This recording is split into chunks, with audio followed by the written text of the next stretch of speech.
What line are you on, Mr. Chairman?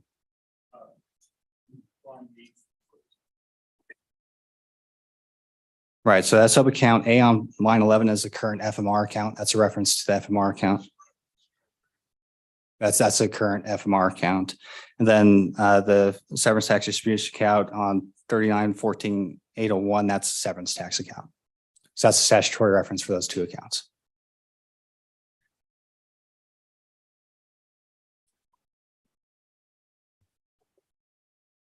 Okay. So then we'll use 16.67% to calculate the reduction in severance taxes. So that's due to the fact the refund has already been reduced by the state's 49% share of the increase, and the additional 25% to account for the reduction the taxpayer is realizing due to the increased royalty. So see a nice little equation there on your handout, the top of page 3 of the white paper.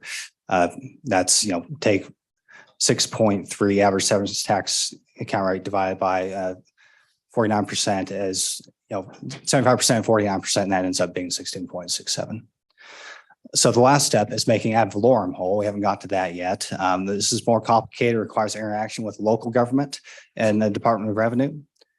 So because the mill levy is going to vary depending on the exact tax district. Now that information is readily accessible. You can go on Greenwood Mapping and see what the tax district is. But that does require interaction that already exists between your county level of government, your treasurer and your assessor, and the Department of Revenue. So that's going to be accomplished through rulemaking. The Department of Revenue and our county entities agree that's the best path forward. Like I said, that's the interaction they have all the time. So there's several sideboards to protect the state, make sure we don't end up giving more somehow, some way. I don't think it's ever going to happen since we're only getting 49% of the severance taxes or of the revenue back to the state. So this refund only applies to non-constitutional severance taxes. That's page 5, line 9 for coal, page 7, line 20 for oil and gas. It ensures we do not exceed that tax liability. That references page 6, line 10 for coal, page 8, line 21 for oil and gas. It also ensures that the burden is on the taxpayer to establish the amount of the refund due. That's page 6, line 16 for coal, page 9, line 4 for oil and gas. And this program begins on January 1st, or for production that occurs after January 1st, 24. That's as soon as the department can get the program up and running. There's a one-time $368,000 appropriation from the Department of Revenue for one-time software upgrades. Like I said, the effective tax producers are going to be doing the accounting on this, and of course, the standard rules apply, making sure that that is being accurately reported as is current practice. And so that's the bill, Mr. Chairman. I understand it's complex, but I think I'd argue the idea is relatively straightforward. We have complex revenue streams. This bill accomplishes the goal. It's been closely vetted by our Department of Revenue over multiple interims. It works. It will work, and it's just a policy decision for us, Mr. Chairman. We like to say we don't like to be dependent upon the federal government. We like to say we don't want to be dependent upon our extractive industries for revenue. I submit that this is a clear choice we can make for stability in our revenue streams and to make sure we don't actually increase our dependence on either of those entities for our revenues here in the state of Wyoming. So with that, I'll stand for any questions. Very good. Members, questions, Representative Zwanitzer and then Strzok. Thanks. I'll just keep moving. Mr. Chair. Oh, go ahead. Zwanitzer. Okay, thanks, Mr. Chairman, Senator. So I guess where I'm ultimately getting at is my question is what happens if the federal government changes this rate again? And I think I feel comfortable on page 8. We talk about that we're setting a date, and I guess that's a percentage in place, and that will be forever enshrined. And I'm guessing that's the date that right before the federal government changed our current royalty rate. I guess my question overall is if it goes down, I'm not sure why the feds would ever be nice to us, but in case they are, what happens if we continue to have the 16.67 rate on page 2 in statute? Is there still enough? It would just dry up, I'm guessing, and then it would just kind of magically go away until the feds raise the rate back to anything higher than the 49% we're at now? Does that make sense, what I just asked? Go ahead. Yeah, so Mr. Chairman, let's see if I can take a crack at that. So that 16.67% is solely a calculation to determine how much we move from the FMR account to the severance tax account. So I understand it's the exact same figure. That has nothing to do with the royalty rate. That just happens to be the same. And so that it's this bill is written with flexibility. So there's no 12.5%. There's no 16.67%. So it will move automatically if they change the royalty rate again. If it goes back to 12.5% or lower, the whole thing just goes away. And it also changes if they change the percentage share we get of the FMRs, currently 49%. Obviously, that's changed even within, I don't know, the past 15 years. I think Mr. Obermiller was on the Hill when that happened. He could probably talk all about it. So it's meant to automatically adjust. What is not automatic is that 75%, because that's based off of our severance taxes and ad valorem taxes. That's something we can change. And so if we do that, we'd have to go in and adjust that percentage likewise. So. Okay, Representative Strzok had a question. Thank you, Mr. Chairman and Senator Boner. My question is, if we don't do something like this, what is it looking like for them with the leases? I mean, you said something, they're struggling and we are one of the higher rated states. Then some of the other states would be very easy to go to some of the other states and not stay in Wyoming. Just wanted to clarify that. Don't you agree, Senator? I agree. I think we're very vulnerable because of the federal presence in our state, but also because there's lots of other factors. We're not close to market. Electricity is relatively expensive. There's all sorts of things that make it challenging, including, frankly, probably the severance tax a little bit. I hate saying that, Mr. Chairman, but and the whole reason that this works is because we do have that significant severance tax as well. So I can't predict. If I could predict what was going to happen with production, I'd be on a beach somewhere, warm. But obviously this is one important element that we can provide some stability, not just for state and local government, but for our producers as well.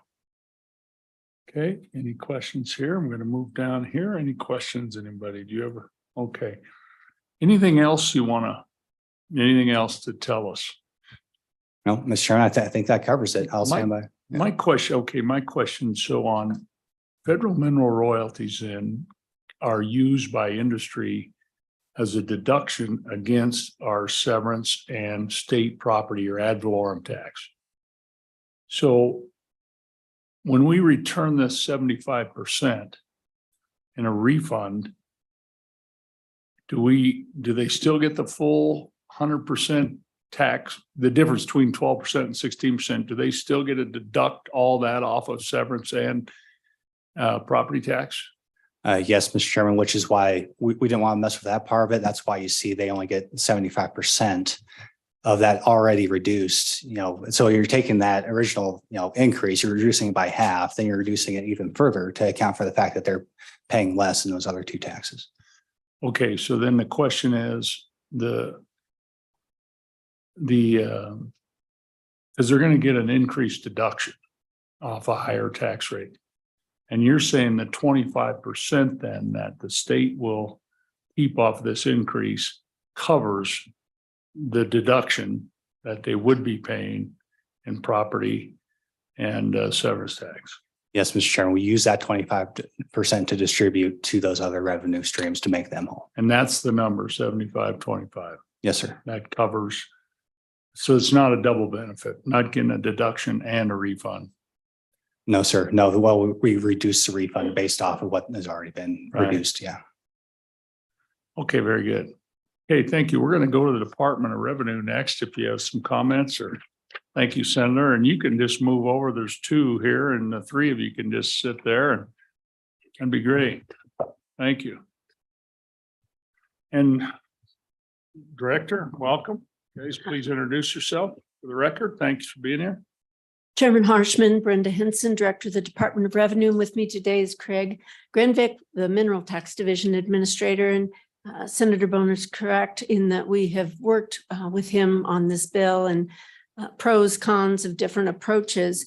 And ultimately, I'm going to testify to my understanding of the bill and the intent. First, we were ensured that this is only new leases. So the federal government is not increasing those royalty rates for existing leases. So the only impact that we're looking to provide refunds for are new leases as they come online. This is one of the reasons where it was very difficult to kind of pencil out how this would actually be impacted. The other piece of that was that recognition of how we calculate and how we get to taxable value. And if I may, I'd like to hand it off to Craig Grenvik, and he can explain just the basics of how do we arrive at taxable value for mineral production. Good afternoon, Mr. Chairman. Craig Grenvik, Administrator, Mineral Tax Division. In a nutshell, we place a value on the mineral as it's produced at the point of valuation when it's extracted, but it is sold almost exclusively downstream. So you basically get two types of deductions: the transportation and the processing to get it to that point of sale. And constitutionally, we do not tax the property of governmental entities, and statutorily, specifically, it's federal, state, and tribal. So in one of the calculations, particularly for oil and gas, whatever one pays in federal royalties, it gets deducted from the taxable value. So if you increase the federal royalty $1, our royalty account, we get back 49 cents. However, because you've reduced the taxable value by $1, you've reduced the severance tax by 6 cents, and you also reduce the ad valorem tax by whatever the mill levy is, typically around 7 cents. So in general, the state benefits, if you think of the state of all the entities and how this works, 49 cents, but we also lose 13 cents through the exemptions. So all the machinations of everything going on in this bill is just accounting for that, so that the reimbursement, the refund to the producers isn't an overall increase to them benefit. For them, it's a wash, looking at the taxes and the royalty implications. Now, the only thing that doesn't wash, obviously, is that you're keeping the counties whole, you're keeping the severance tax distribution account whole, but the entities that were receiving the federal mineral royalties, obviously, they're not getting any benefit from this. They're getting no increase in federal royalties, even though the federal royalty rate increased. So that's where that's all the entities involved, and that's where the companies are neutral. The severance tax distribution count's neutral. The counties are neutral, but definitely not the state's mineral royalty fund. It's basically supporting all these other entities. Well, just a quick question then on the county and state assessed ad valorem. So those are held whole. The 68 mills or whatever the average happens to be in that district.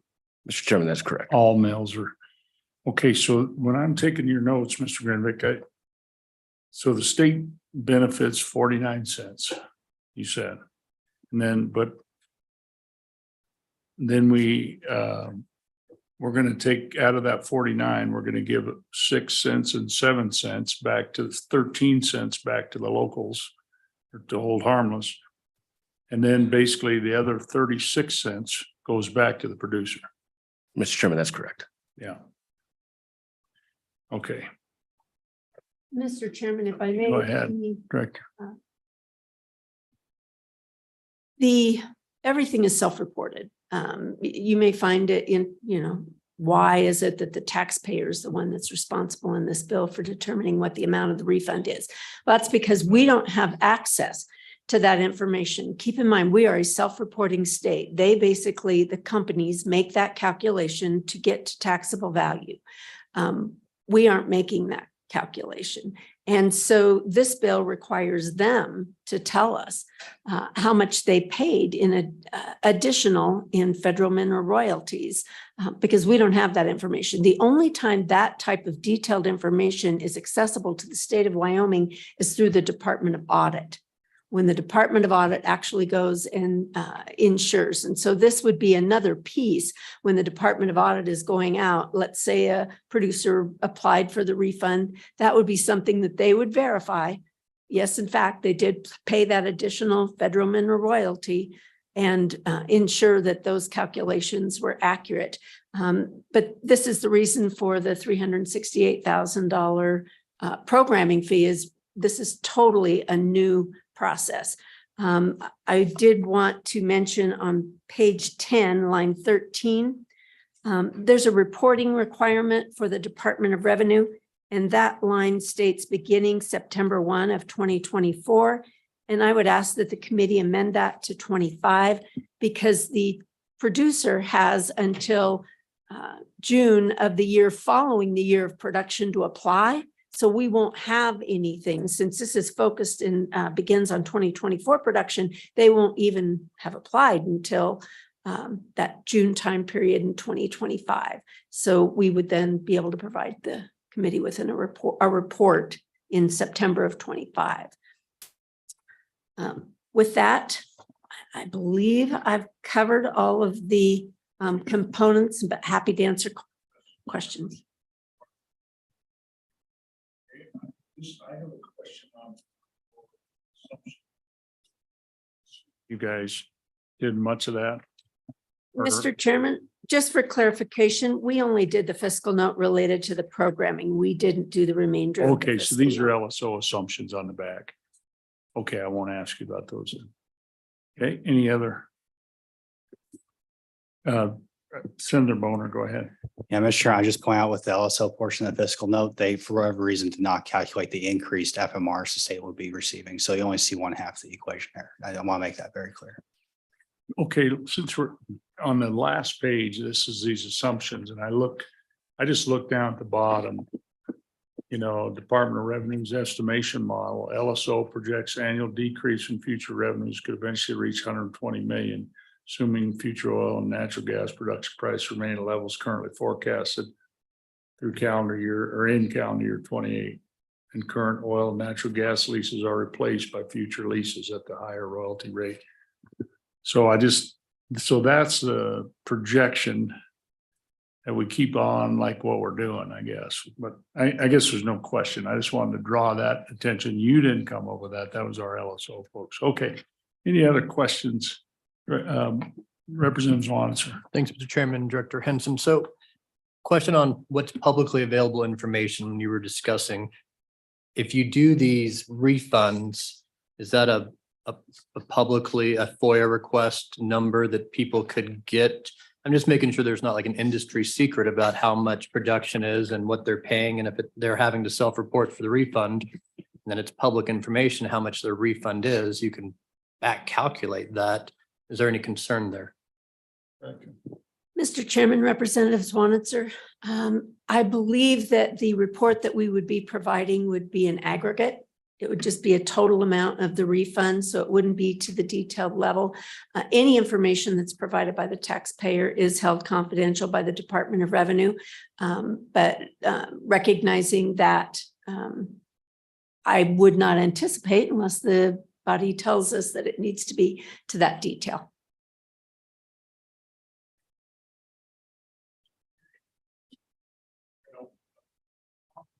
So the public appreciate your testimony. Okay, anyone for or against, you can just come on up and here's it's 1:28, so our break is at 2, hard break at 2. So we'll want to have some time, and the good senator needs to get back to the Senate floor sooner than us, actually. So. I'm sorry. I think the heat kicked on in here. Is there a way to turn that down in here? Yeah, thank you.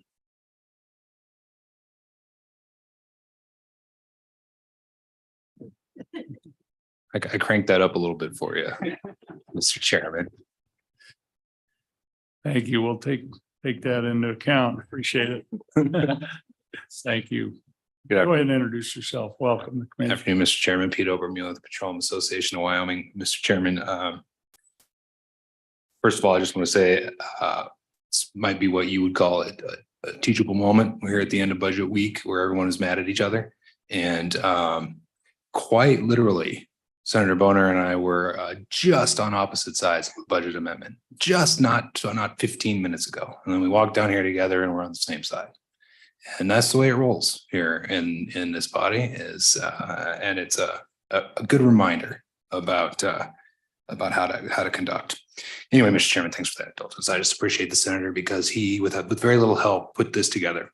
It's came through the interim 2 years ago and went to the committee where it was rejected because it was because the issue with the distribution accounts was not well enough thought through to deal with that.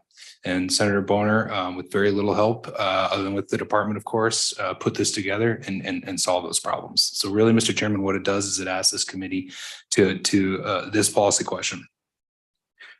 Should the state use its portion of a tax increase that we did not support, that our delegation did not support, to keep Wyoming's oil and gas industry competitive in oil and gas production when it comes to taxes? So, Mr. Chairman, you've heard me say before, you've seen the chart. I'll pass it out again to the committee.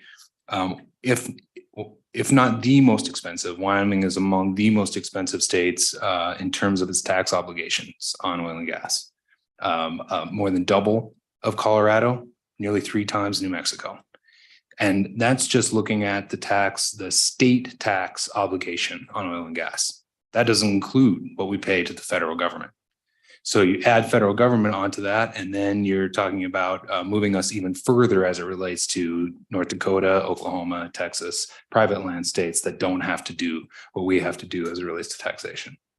So I enjoyed the committee's meeting yesterday when we talked about and I agree about how important it is to keep residential to industrial within 4 percentage points of each other.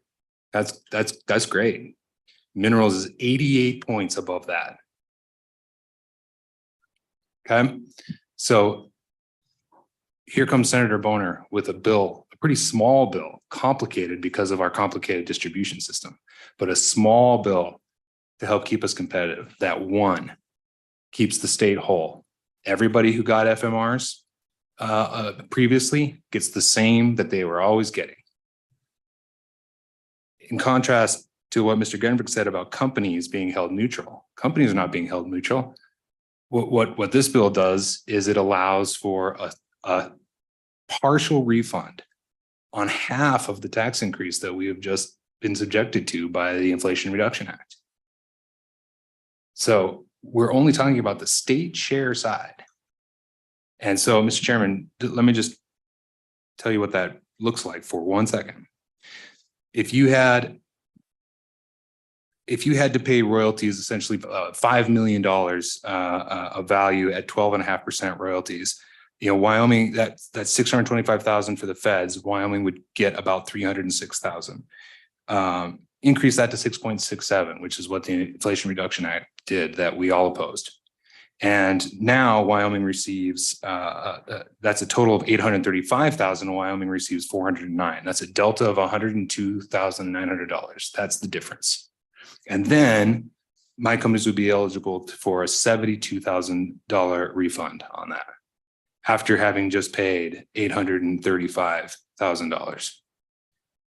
Meanwhile, the state, sure, doesn't realize the growth from the sweet little tax increase that the feds provided to the state without having the obligation of voting for that tax increase at the state level.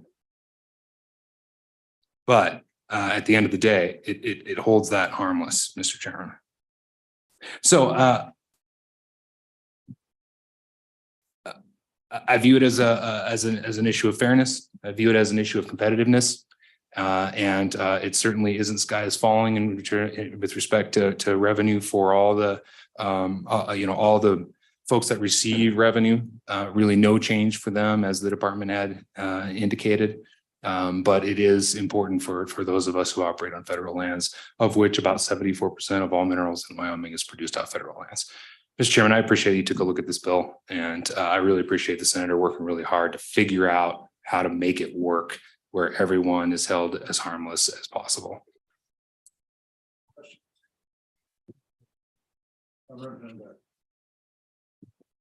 Thank you, Mr. Chairman.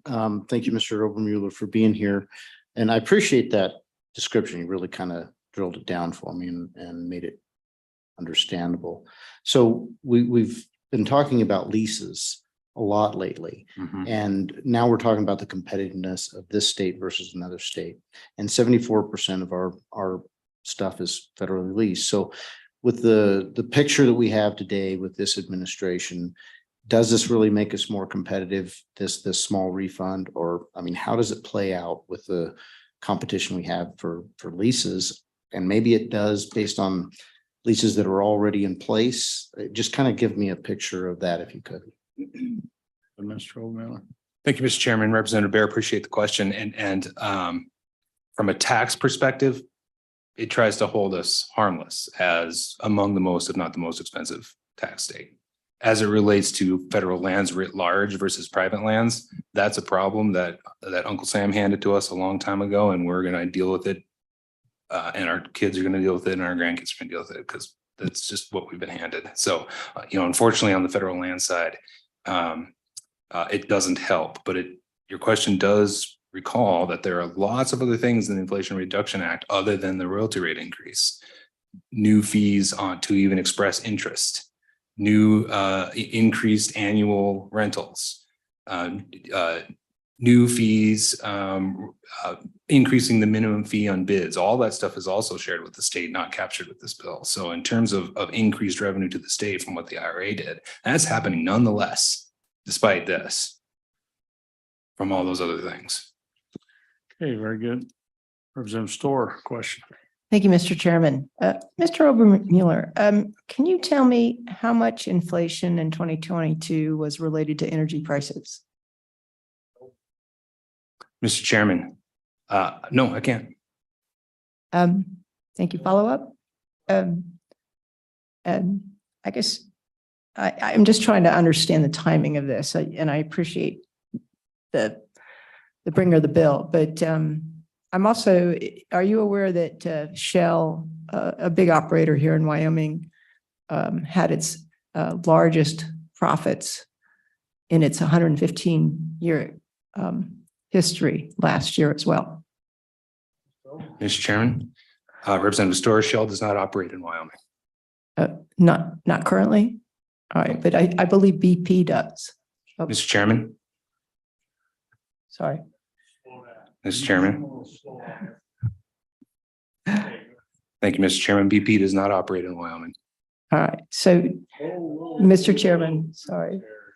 Mr. Chairman, thank you. But would you agree that we had record producing revenues from energy in Wyoming in the last year? Mr. Chairman, Wyoming certainly realized record revenue as a result of oil and gas production in Wyoming. Yes.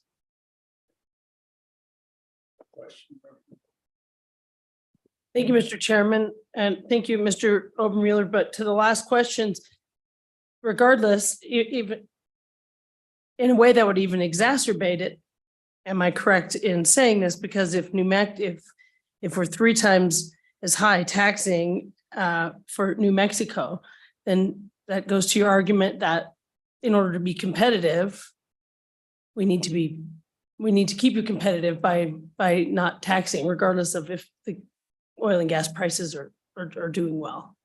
I don't know if I said that right. Mr. Chairman, I appreciate that. And I'm absolutely happy to have the debate about what happened with energy prices. It has nothing to do with this bill. And we can have that debate, certainly. And I should just clarify, because your question, it's important. I don't know that I said it before. I should clarify that when I'm talking about the Wyoming being the most expensive, what that study is from the equivalent of LSO in Colorado that looked at state taxes from 10 oil and gas producing states and what their tax rate is. And our tax rate is. So if I didn't say that before, I just want to make sure that I'm clear about that. Yeah, I have just a little question. I mean, our state royalty rate. You want to just tell everybody what it is? Our state when you produce on state trust lands. Mr. Chairman, it depends. They have different rates depending on some factors. It can be as high as 16.67. I think mostly it's That's 12.5. the state rate is 16. It can be. Mhm. Yeah. And then, and we're, not that you can tell, but I mean, what I hear and what private royalties, Mhm. you know, because as you go through this checkerboards in Wyoming, a private, state, federal, and privates are 20, 22, 24, and those are industry kind of things. And so, but we know it's more than 16. But so my question is really, any state royalties paid, just like federal royalties paid, are a deduction on severance and ad valorem. Are those private royalties as well a deduction? Mr. Chairman, I can't answer that question. I don't know. I don't, okay. I think, can you just, maybe Mr. Grenvik, can you come up here and I just have that question about just this whole deduction process in my head. I'm gonna let him answer this question here a minute. And you heard the question. Yes, Yeah. Mr. Chairman, Craig Grenvik, Department of Revenue. Private royalties are not deductible. Oh, they're not, so the They're not. 20, 22, 24, 18, whatever, 10, whatever the private royalty rate, nobody knows it, so it's not deducted. Correct. But let me just ask you then, is the state royalty rate again, is it 16? Or is it different at each lease again, right? Mr. Chairman, yes, it does vary. Yeah. Maybe someone from state lands can give you a better Yeah. idea of exactly how many, leases are at 16.67, but those are exempt as well. Okay. Okay, so it would be more expensive to produce on private land in Wyoming because you don't get the deduction, Relative to taxable value, yes. taxable value. Yeah. Except for the ease of getting the bit going in the hole and all the permitting. That's the difference. Yeah. Okay, I'm just kind of trying to learn as we go. Okay, thank you for answering that question. Sure, Any Mr. other Chairman. questions, Mr. Obermiller? Representative Locke. Thank you, Mr. Chairman. Mr. Obermuller, a question for you. How many of those businesses affected by this increase on these federal leases are Wyoming small businesses versus larger companies? Mr. Obermiller. Mr. Chairman, Representative Locke, thanks for the question. It's, I can't break that down for you now without looking at everybody's lease everywhere. Here's what I can tell you. About 80% of the wells owned and operated in Wyoming are owned and operated by what's defined as small businesses, basically mom and pop businesses that are here. Now, look at it a different way, total production. About between 30 and 35% of all of the production in Wyoming is produced from individual operators who by themselves produce 2% or less of the total.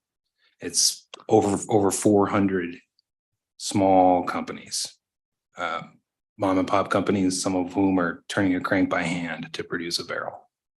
In there. Yeah, yeah.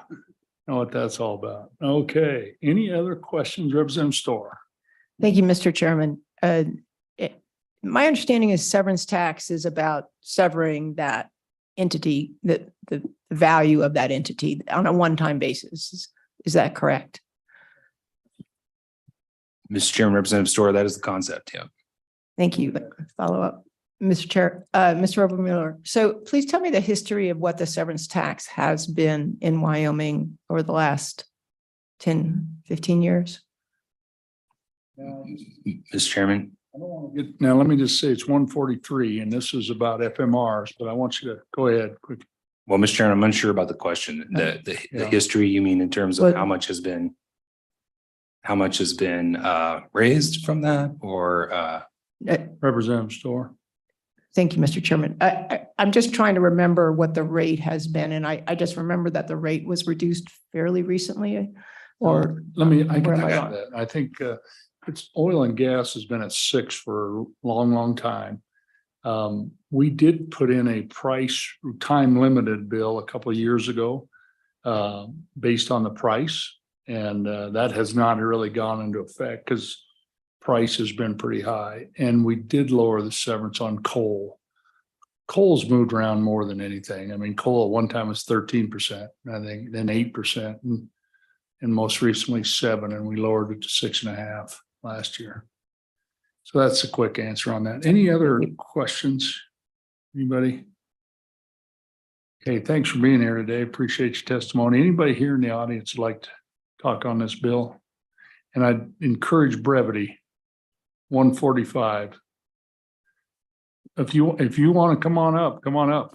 You don't have to have permission. Just fill these seats, please, and then it's quicker and we can move quicker. And yeah, Senator Boner, is anybody else here or just these?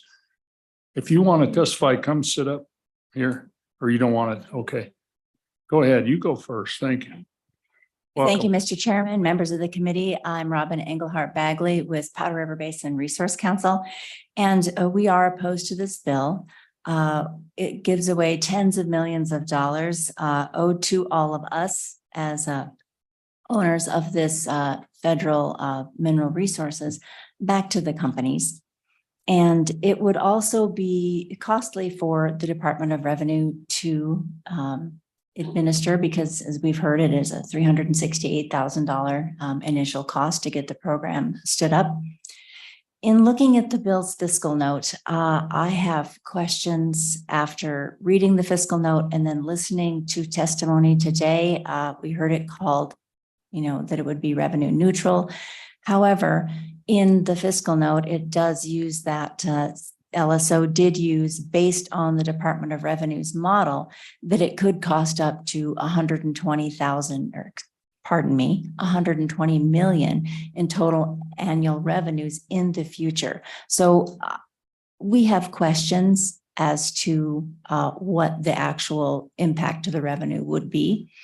And lastly, there is a federal royalty rebate program for operators who are in need of relief. There is a program through the agency, the federal agency, that they can apply through.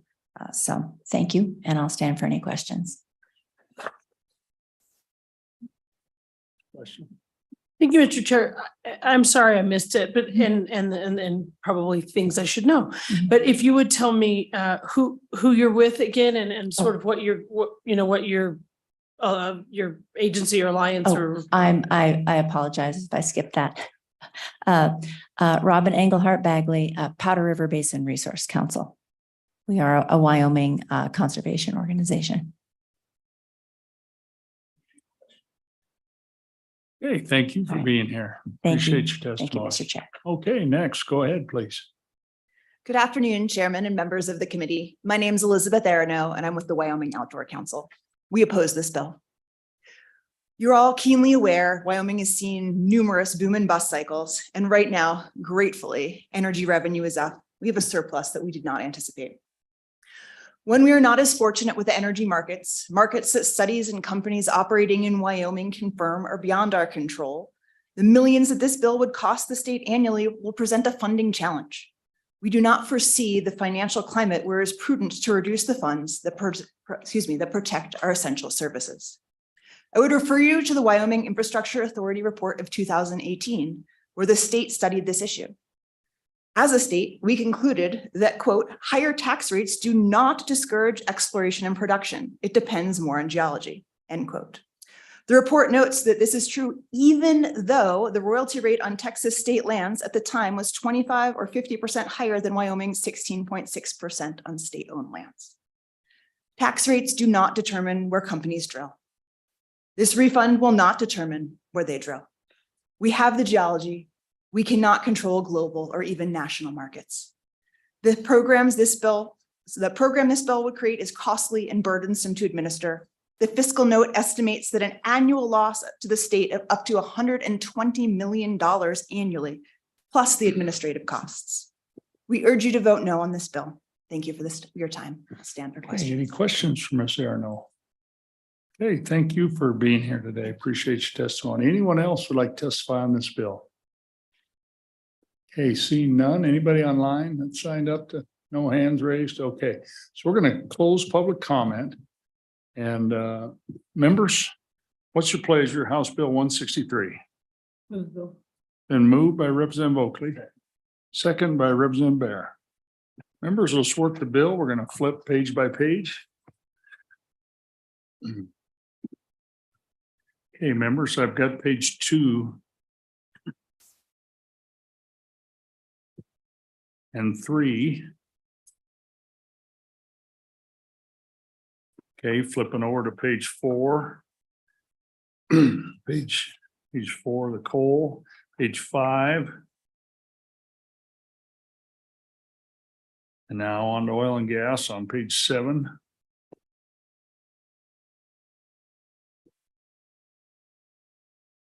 Flipping over to page 8 and 9.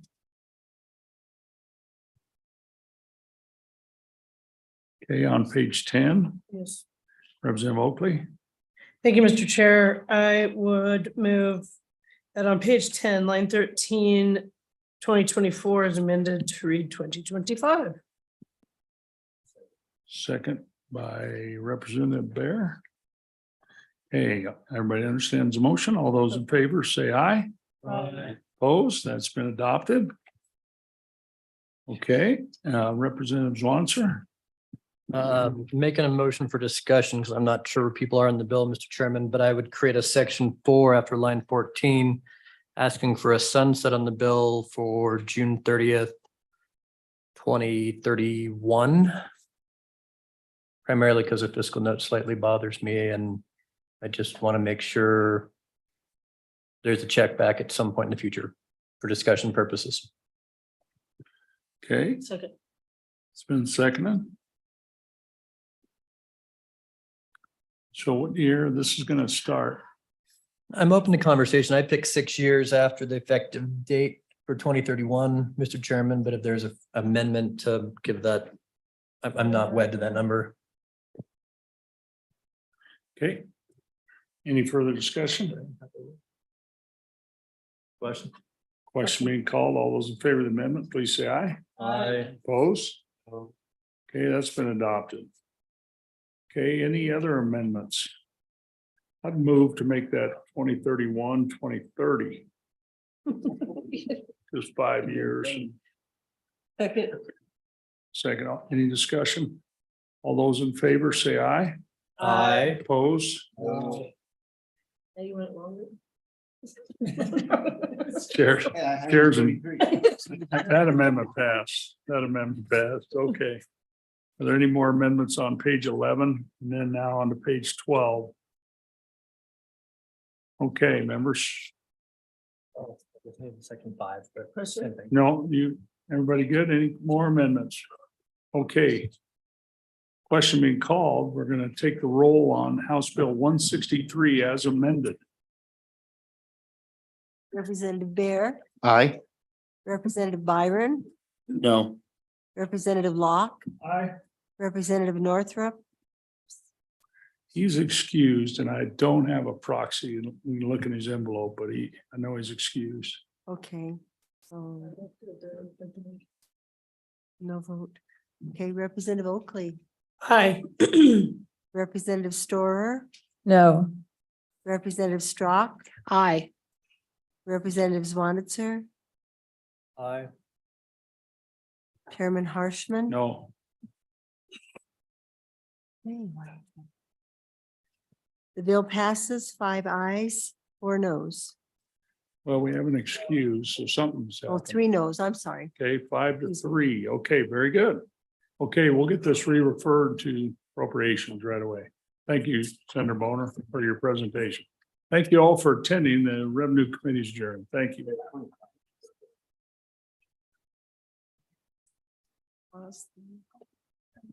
Statement that goes through.